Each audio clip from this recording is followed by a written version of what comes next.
Alors, rebonjour tout le monde. Je suis ravie de vous retrouver ce soir pour cette nouvelle session de formation niveau débutant sur Silaï. Donc, l'objectif est d'avoir sur plusieurs sessions de live, de revoir les notions de base de la paye et d'y aller progressivement. On n'est pas pressé. Donc, je me présente à nouveau. Pour ceux qui ne me connaissent pas, je suis Rosie Emélie. Je suis responsable de la société ISO Conseil, une société de formation et de conseil autour de la paye. On propose également des prestations de migration, de production de paye et de conseils de consulting. Donc, je vous invite à consulter notre site internet www.isoconseil.com pour en savoir plus sur ce que nous proposons comme service et accompagnement. Avec mon équipe, nous avons créé il y a quelque temps le groupe Facebook La Payez-vous. C'est un groupe qui a pour objectif de partager en toute efficacité, on va dire, des questions techniques de la paye, des sujets où vous pouvez poser des questions soit dans le groupe si ça ne vous dérange pas, ou vous nous posez des questions par mail, vous nous envoyez un mail et ces questions seront traitées soit dans le groupe, soit sous forme à la fin de la session, sous forme de questions-réponses. Aujourd'hui, nous allons aborder la durée de travail. Donc, avant de commencer, je vous rappelle quelques petites règles. Vous gardez les micros coupés. Si vous avez des questions, vous pouvez les écrire. Merline, qui fait partie de mon équipe, va essayer d'y répondre. À la fin de la session, je prendrai quelques questions, que ce soit sur le sujet du jour ou sur un autre sujet. Merline, je vais te laisser accepter les demandes de participation, s'il te plaît, parce qu'on va commencer. Alors, aujourd'hui, on va parler de la durée du temps de travail. La durée légale de travail effectif des salariés à temps complet est fixée à 35 heures. Donc, la loi fixe la durée du travail légal en France à 35 heures pour toutes les entreprises, quel que soit l'effectif. Ça, c'est ce qui est prévu dans la loi. Il s'agit d'une durée de référence, c'est-à-dire le seuil à partir duquel les heures supplémentaires se déclenchent. Ça ne veut pas dire que les salariés doivent travailler minimum 50 heures. Ça veut dire que c'est la durée qui est prévue par la loi, par la convention, et tout ce qui est fait au-delà, enfin par la loi en général, les 35 heures, les conventions, ça dépend, on le verra plus tard, et tout ce qui est fait comme heure au-delà des 35 heures, c'est autorisé dans une certaine limite, on le verra. Donc, les heures au-delà de 35 heures sont autorisées. La différence, c'est qu'elles donneront droit à une majoration différente. Donc, il ne s'agit pas d'une durée minimale. Les salariés peuvent être employés à temps partiel, ni d'une durée maximale parce que le salarié peut faire des heures supplémentaires. Donc, on a vu que le salarié à temps complet, c'est un salarié dont l'horaire contractuel est d'au moins 35 heures. Ça, c'est par rapport à la loi. Un salarié dont le temps de travail contractuel est inférieur à 35 heures est un salarié qu'on dit salarié à temps partiel. Même si le salarié fait 34 heures, s'il n'a pas un horaire qui est celui prévu par la loi ou par la convention collective, parce qu'on verra qu'il y a certaines conventions collectives qui fixent un horaire légal différent de 35 heures, supérieur à 35 heures. Est considéré comme salarié à temps partiel le salarié dont la durée du travail est inférieure à la durée légale, 35 heures par semaine, ou lorsque cette durée est inférieure à la durée légale, à la durée fixée conventionnellement. Parce que ça arrive qu'il y a des conventions collectives ou des branches qui fixent une durée du travail qui est différente de 35 heures. Le salarié à temps partiel bénéficie d'une durée minimale de travail hebdomadaire déterminée par une convention ou un accord de branche. À défaut de dispositifs conventionnels, un salarié à temps partiel ne peut pas avoir un contrat de moins de 24 heures. Mon avis sur le sujet, c'est une règle qui a été mise en place pendant le gouvernement de François Hollande, où il avait été décidé on ne devait pas faire appel à un salarié à temps partiel pour un horaire de moins de 24 heures. Mais je dois vous avouer que depuis des années, cette mesure a été tellement décousue qu'elle n'a plus beaucoup d'intérêt. Quoi qu'il en soit, chaque convention collective fixe le nombre d'heures minimum qu'on peut mettre sur un contrat de travail à temps partiel. En absence de disposition conventionnelle, cette durée est de 24 heures. Donc, si la convention collective ne précise pas quel est le contrat pour la durée minimale des temps partiels, la convention collective précise. Et si cette mention n'est pas précisée dans la convention collective, dans ce cas, on applique la loi qui est de 24 heures. Ça, c'est la règle. Et il y a beaucoup d'exceptions. Donc, la règle, un contrat de travail, je répète, lorsque vous voulez, votre entreprise, si vous êtes gestionnaire de paye, lorsque votre entreprise souhaite souscrire un contrat de travail à temps partiel, vous devez vérifier dans la convention collective ce qui est mentionné, parce que la convention collective de certaines branches peut dire que dans la branche X ou Y, les salariés à temps partiel ne peuvent pas avoir un contrat inférieur à 10 heures, par exemple. Je prends un exemple. Mais il y a toujours des exceptions. Alors, voici les dispositions relatives mentionnées ci-dessous ne sont pas applicables. Donc, cette disposition sur la durée minimale de travail d'un salarié à temps partiel n'est pas applicable pour les contrats dont la durée est inférieure à 7 jours, pour les contrats conclus pour le remplacement d'un salarié, pour les contrats d'intérim, toujours pour le remplacement d'un salarié, et pour les salariés âgés de moins de 26 ans. Donc, on ne va pas imposer à une entreprise de prendre un salarié de moins de 26 ans et de lui faire 24 heures. En général, c'est des jobs. Ils sont souvent étudiants. Donc, il y a une règle et il y a beaucoup d'exceptions. Petit résumé sur la durée légale de travail, 35 heures, temps plein, c'est la loi. Certaines conventions ont une durée légale différente. 35 heures, c'est la loi, et ça ne signifie, ce n'est pas un maximum, c'est le nombre d'heures de déclenchement des heures supplémentaires. Toutes les heures faites au-delà de 35 heures sont des heures supplémentaires. Et lorsqu'un salarié a un contrat de travail dont l'horaire est inférieur à 35 heures, il est considéré comme un salarié à temps partiel. Certains critères de mise en place de souscription de salariat, de rédaction de contrat en salarié à temps partiel, la loi prévoit qu'un salarié à contrat à temps partiel doit effectuer au moins de 24 heures, sauf disposition contraire de la convention collective et avec des exceptions.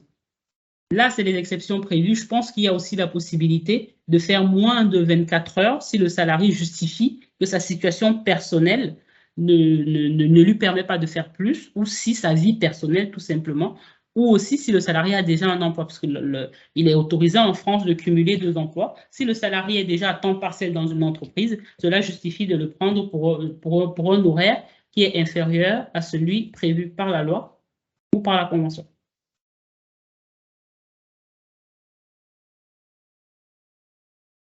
Décompte du temps de travail. La durée de temps, donc là, on a parlé des 35 heures. La question, c'est comment on compte les 35 heures. Est-ce qu'on compte les 35 heures à partir du moment où le salarié arrive au bureau ou à partir du moment où il est à son poste? Comment est-ce que ces 35 heures se décomptent? La durée du travail s'apprécie par rapport au temps effectif de travail du salarié dans le cadre de son activité professionnelle. On va revoir cette notion de temps de travail effectif. Ce temps de travail effectif est différent du temps de présence dans l'entreprise ou l'établissement. Le fait qu'un salarié soit physiquement présent dans l'établissement ne signifie pas que c'est du temps de travail effectif. Le Code du travail définit comme temps pendant lequel le salarié est à disposition de l'employeur et se conforme à cette directive sans pouvoir vaquer librement à ses occupations personnelles. C'est ça le temps de présence. Si un salarié est présent physiquement, il arrive parfois dans des bureaux que les salariés déjeunent sur leur lieu de travail. S'ils ne sont pas à la disposition de l'employeur pendant cette période-là, ce n'est pas considéré comme du travail effectif. Mais par contre, si, malgré qu'il soit en pause, il est disponible pour son employeur, là, on considère que c'est du temps de travail effectif parce qu'il est à la disposition et il ne peut pas vaquer librement à ses occupations. Donc, le temps qui est compté pendant le temps de pause, si le salarié déjeune, mais à la disposition de son employeur, on le décompte dans les 35 heures. Donc là, on est en train d'expliquer à partir de quel moment on compte le début du temps de travail effectif. Sauf disposition particulière également, la semaine de 35 heures, c'est la semaine civile. On ne peut pas commencer, même si l'entreprise est fermée lundi et mardi, on ne peut pas commencer à décompter les heures supplémentaires sur une semaine décalée. C'est vraiment par semaine civile, sauf disposition contraire. Donc, je reviens sur le décompte de temps de travail. C'est vraiment le temps pendant lequel le salarié est à disposition de l'employeur et ne peut pas vaquer librement à ses occupations. Il y a certains détails dans lesquels je ne suis pas rentrée. Là, je vous donne des notions dans les grandes lignes, mais si vous souhaitez aller plus loin sur certains sujets, vous avez au moins déjà les thèmes et vous pouvez aller développer parce que la paye est tellement vaste et en plus, ça évolue tellement que je préfère ne pas vous polluer avec, avec des informations qui peut-être ne seront pas d'actualité demain. Donc, dans les grandes lignes, il faut savoir que il existe la notion de temps de travail effectif. Il existe la notion de mise à disposition, enfin, de salarié à disposition de son employeur. Et si vous souhaitez aller plus loin et voir plus d'exceptions, plus de cas particuliers, je vous invite à vous documenter sur le sujet. Donc, dans mes lives, là, j'essaierai vraiment de présenter, de balayer les sujets. Je ne vais pas les bâcler, je vais juste les balayer. Sinon, ça fera des séances très, très, très, très longues. Je sais qu'on est tous très, très, très occupés. Mais par contre, j'essaierai de vous donner les clés pour pouvoir ne serait-ce que débuter et par la suite développer vous-même vos compétences. Parce que comme je vous disais, c'est un métier à constante évolution et je pense que la moitié de ce que j'ai appris quand je me formais en paye n'existe plus aujourd'hui. Il faut avoir les bases, il faut avoir surtout les outils pour être capable de chercher l'information quand on en a besoin, l'information à jour. Donc là, je vous donne juste des notions pour que vous ayez une idée de base et ensuite vous irez développer par vous-même. Temps de travail maximal. On a vu plus haut que le temps de travail légal, c'est 35 heures. Ça, on l'a vu. Mais un salarié à 35 heures ne peut pas, dans la même journée, faire je sais pas, je vais dire 10, 15 heures. Il y a des limites. Il y a des limites hebdomadaires. Il y a des limites, les limites hebdomadaires, oui, sont vraies. Il y a des limites journalières. La première chose, c'est le temps de pause. Un salarié ne peut pas travailler plus de 6 heures d'affilée. Après 6 heures de travail, le salarié a l'obligation de prendre au moins 20 minutes de pause. Je sais que la question se pose souvent. Il y a des salariés qui pensent qu'une heure de pause, c'est obligatoire. Ce n'est pas obligatoire. La seule obligation légale, c'est de s'arrêter pendant au moins 20 minutes après 6 heures de travail consécutifs. Et pour les salariés mineurs qui ont moins de 18 ans, ils n'ont pas le droit de travailler plus de 4 heures consécutives sans prendre une pause d'une demi-heure. Je reprends. L'obligation de pause déjeuner de 1 heure n'est pas légale. La loi impose une pause. Ouais, ça. Alors, la loi exige que l'employeur fasse faire à son salarié une pause de 20 minutes après 6 heures de travail pour les salariés majeurs et une demi-heure de pause après 4 heures de travail pour les mineurs. Ça, pareil, c'est comme plus haut, je ne rentre pas dans les détails, ça, c'est les grandes lignes. Si vous voulez en savoir plus, c'est avec plus les articles correspondants et plus de cas pratiques, je vous invite à aller vous documenter sur le sujet. Durée quotidienne maximale. Un salarié ne peut pas travailler dans la même journée plus de 10 heures. Donc, il y a plusieurs limites. Il y a la limite déjà entre deux temps de repos. Il y a la limite journalière. Un salarié n'a pas le droit de travailler, même s'il a pris sa pause. Donc, on n'a pas le droit de faire 6 heures, 20 minutes et en plus 6 heures. Non, ça fait dans la même journée 12 heures de travail effectif, puisque le temps de pause ne compte pas dans le travail effectif, parce qu'il n'est pas censé être à disposition de l'employeur. Le salarié n'a pas le droit de faire plus de 10 heures. Ensuite, il a des exceptions. Cas de dérogation de l'inspection du travail en cas d'urgence. Il existe des dérogations très souvent. Il y a une règle et quelques exceptions. Donc, je vous laisserai aller les étudier de plus près. Mais en règle générale, un salarié n'a pas le droit de faire plus de 10 heures de travail dans la même journée. Et je pense que pour les salariés mineurs, c'est moins que ça, c'est 8 heures, mais à vérifier. Ça, c'est la durée journalière. Ensuite, la durée hebdomadaire maximale. Il existe deux limites dans la durée de temps de travail d'un salarié hebdomadaire. Il y a la limite absolue. Le salarié ne devrait jamais, sauf exception, je vous laisserai vérifier à nouveau, le salarié ne devrait jamais travailler plus de 48 heures dans la semaine. Ça c'est très clair sur la loi française. Un salarié ne peut pas travailler, même s'il a 2 emplois. Les 2 emplois cumulés ne peuvent pas faire plus de 48 heures. On a souvent la question, nous, gestionnaires de paye, des entreprises qui nous disent, j'ai un salarié qui est déjà employé quelque part, et moi, je souhaite l'embaucher de mon côté. J'ai le droit de lui faire combien d'heures? Il faut tenir compte de toutes ces limites. Toutes ces limites sont valables même lorsque le salarié cumule 2 emplois. Donc, en tant que deuxième employeur, on a l'obligation de s'assurer que les 2 emplois cumulés du salarié ne dépassent pas les limites légales. Si mon salarié a fait 7 heures dans une entreprise, il n'a pas le droit de faire plus de 3 heures chez moi. S'il a déjà un emploi de 7 heures dans la journée, et moi je l'emploie le soir, je n'ai pas le droit de lui faire plus de 7 heures, plus de 3 heures. Parce que la somme des deux ne doit pas dépasser les 10 heures. C'est pareil à la semaine. Donc les 2 limites doivent être respectées. Je parlais de la limite absolue hebdomadaire. Un salarié ne peut pas travailler plus de 48 heures la semaine. Ça, c'est la limite absolue. Il y a ce qu'on appelle la limite moyenne. Donc, un salarié n'a pas le droit de faire plus de 48 heures la semaine. Ça ne veut pas dire que toutes les semaines, je veux lui faire 47 heures. Donc, ponctuellement, il ne doit jamais dépasser 48, mais la moyenne sur 12 semaines ne doit pas dépasser 44. Donc, il y a 2 limites. Il y a la limite absolue et il y a la limite moyenne. Donc, un salarié, je me répète, un salarié ponctuellement n'a pas le droit de faire plus de 48 heures la semaine et sur une moyenne de 12 semaines, il n'a pas le droit de dépasser 44. Donc, il peut faire 47. La semaine d'après, il faut qu'il en fasse moins. La semaine d'après, il peut en faire plus. Mais sur les 12 semaines, il ne doit pas faire plus de 44. Donc, très souvent, lorsqu'une entreprise me dit « j'ai un salarié qui est déjà embauché quelque part, combien d'heures je peux lui faire faire ?» Je le limite à 44. Je ne lui dis pas d'aller, je ne lui dis pas que la somme des deux doit faire 48 parce que le 48, c'est ponctuel. Mais vu que le salarié a déjà un contrat avec une entreprise, donc c'est les heures qu'il est censé faire toutes les semaines, pour éviter le risque de dépassement de la moyenne des 12 semaines, je demande à mon client, à moi, de faire un contrat qui fasse en sorte que la somme des deux temps de travail ne dépasse pas la limite des 44 heures. Sauf exception.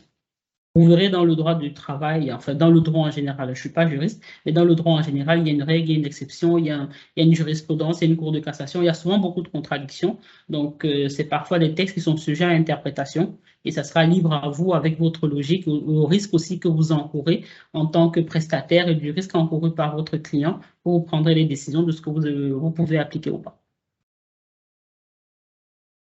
Petite parenthèse. En théorie, on n'a pas le droit de faire plus de 48 heures ni plus de 44 sur 12 semaines. Mais si en tant que gestionnaire de paye, vous avez un client qui vous appelle, qui vous dit mon salarié a fait 50 heures, vous n'allez pas lui dire qu'il n'a pas le droit, je ne paye pas, parce que c'est pire. Déjà, il n'avait pas le droit de le faire, il l'a fait. Et si en plus vous ne le payez pas, vous pénalisez le salarié. Donc en tant que prestataire paye ou gestionnaire de paye en entreprise, si malgré le fait que la loi l'interdise, le salarié l'a réellement effectué, on ne va pas le pénaliser. L'entreprise doit juste être vigilante. Vous devez demander à votre entreprise d'être vigilant la prochaine fois. Vous, en tant que prestataire ou en tant que gestionnaire de paye, pour respecter votre obligation de conseil, parce que ça fait partie de nos obligations, on doit donner à nos clients le meilleur conseil possible. Vous rappelez à votre client le nombre d'heures maximum que le salarié a le droit de faire, mais vu qu'elles sont déjà effectuées, puisque très souvent vous avez l'information à la fin du mois, vous les payez quand même. On n'a pas le choix. On doit payer parce que sinon le salarié est pénalisé. Mais par contre, ces heures qui ont été faites, on va dire illégalement, ne donnent pas droit à une exonération de cotisation. On verra dans les chapitres à venir sur les cotisations qu'il existe des exonérations de cotisations sur les heures supplémentaires effectuées. Mais lorsqu'elles sont effectuées au-delà des limites autorisées, on va les payer, même si on n'avait pas le droit de les faire, le salarié les a effectuées. Par contre, on ne va pas les exonérer.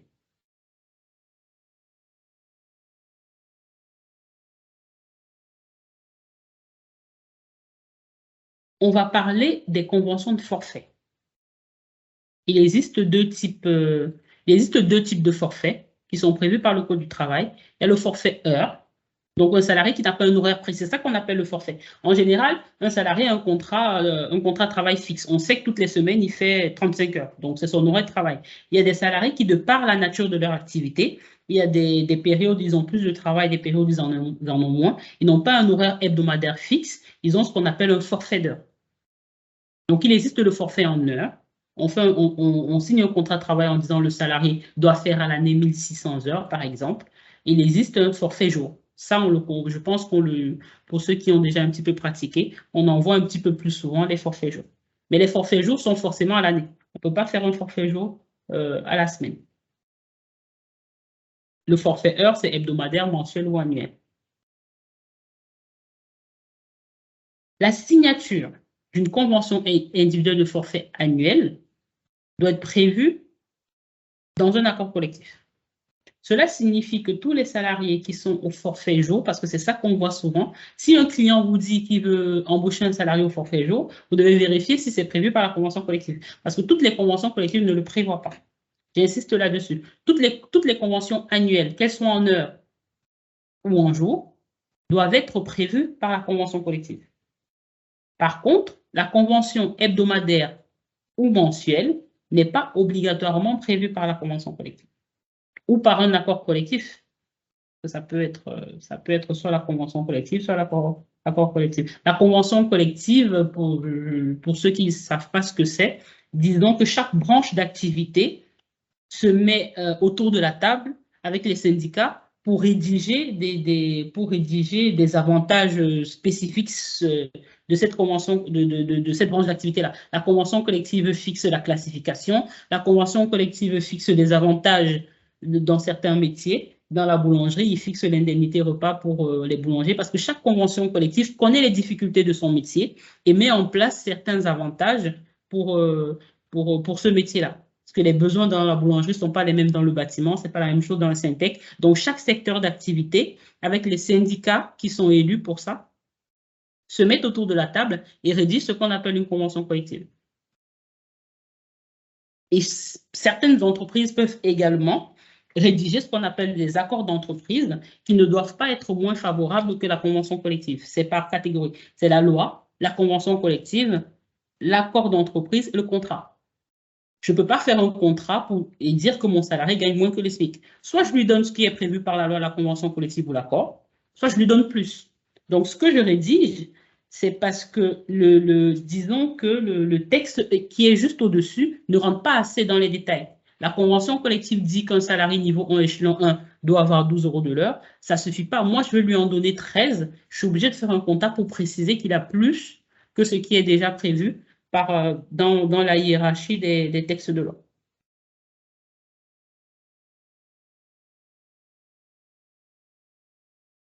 Alors là, on parle de la convention forfait hebdomadaire mensuel. Voilà, il n'y a pas besoin d'accord collectif pour les conventions hebdomadaires mensuelles ou en heure. Il suffit de le mentionner dans le contrat de travail.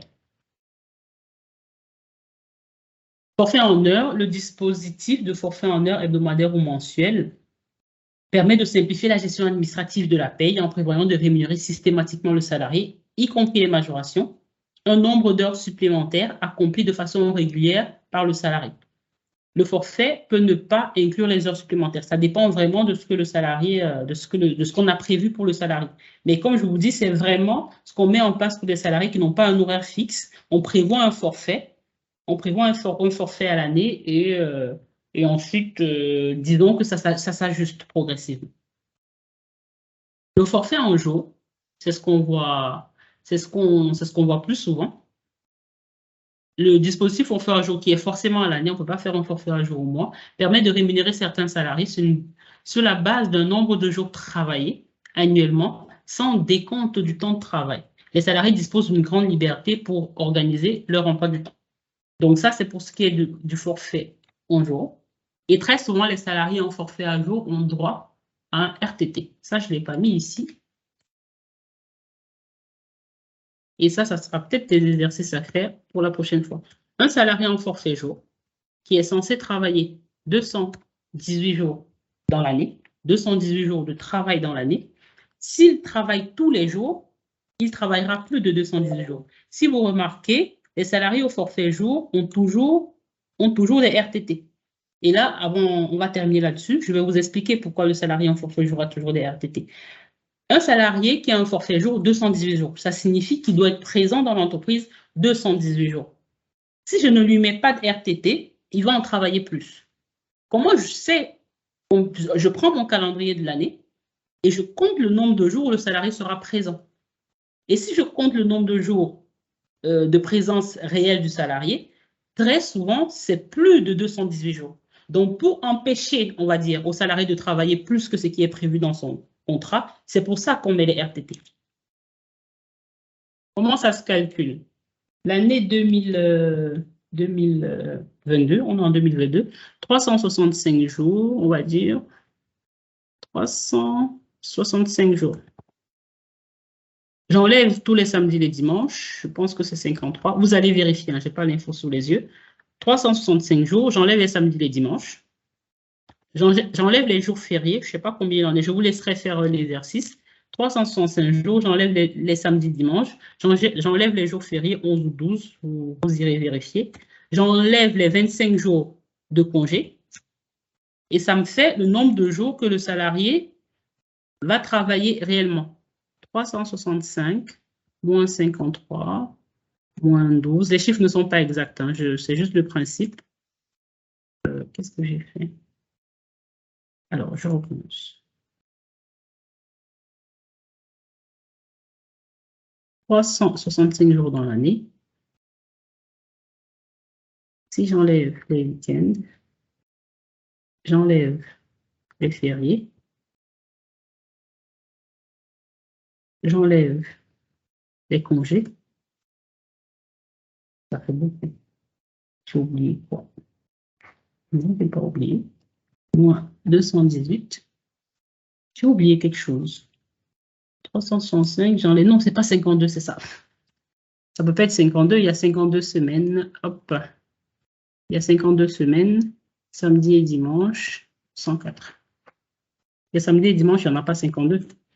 Il y en a 104 au moins, si ce n'est 105. C'est pour ça que mon calcul n'était pas bon. Donc, je reprends. 365 jours dans l'année. J'enlève tous les samedis et les dimanches. J'enlève les fériés. J'enlève les 5 semaines de congé. 5 fois 5, ça fait 25. Et ça me fait 223. Les chiffres ne sont pas corrects, hein, c'est juste le principe que j'essaie de vous expliquer. Donc, si je n'agis pas, un salarié au forfait jour à 218 jours, là, en réalité, il va travailler 223 jours. Mais j'ai dit que je veux qu'il travaille 218 jours. Et si je ne fais rien, il va travailler 223. C'est pour ça que les salariés en forfait jour, ils ont souvent des RTT. Et le RTT sera égal à 223 moins 218. Dans mon exemple, c'est 5, mais c'est parce que mes chiffres ne sont pas bons. C'est juste pour vous expliquer le principe. Et vous allez voir chaque année, le nombre de jours de RTT des salariés au forfait jour n'est pas le même. Vous pouvez trouver l'information sur Google, qui sera votre meilleur ami aussi dans votre pratique de la paye. Vous tapez RTT forfait jour. Vous verrez que le nombre de jours n'est pas le même. Je vais vous montrer le calcul. Je suis allé sur le site de l'expert comptable. Alors, l'année 2022 comporte 365 jours. Jours non travaillés en 2022, 53 samedis, 52 dimanches, 25 jours de congé et 7 fériés. J'en ai mis 12, j'ai été généreuse. Et 7 jours de fériés. Si on enlève tous ces jours non travaillés, les samedis, les dimanches, les congés et les fériés, on se retrouve avec 228 jours travaillés. Donc, pour un salarié, au forfait 218 jours, pour qu'il n'effectue pas à l'année plus de 218 jours, je dois lui mettre 10 jours de RTT. C'est comme ça qu'on calcule le nombre de jours de RTT des salariés au forfait jour. Donc, voilà pour ce qui est du sujet que je souhaitais aborder aujourd'hui avec vous. Je vous partage ce fichier si vous voulez bien. Je vais vous le partager. Je vais le partager comment? Je vais vous partager le fichier tout à l'heure. Donc, si vous avez des questions,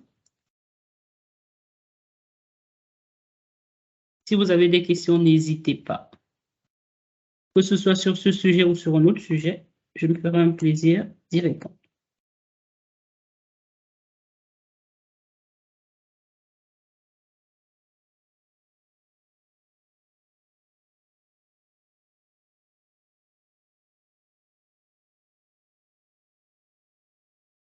Pas de questions? Parfait. Ça veut dire que vous avez tout bien compris. Et Merline, ça va? Très bien. Ah, mon micro était éteint. Oui, oui, très bien. Ok, ça marche. Ben, écoutez, je vous dis merci d'être présente. Merci de votre confiance. La vidéo sera enregistrée et sera partagée si vous souhaitez la revoir. Et je vous dis à la semaine prochaine sur un autre sujet sur lequel je travaille. Je ne l'ai pas encore, mais je vous le communiquerai très vite. Et à bientôt. À bientôt et merci encore. Au revoir.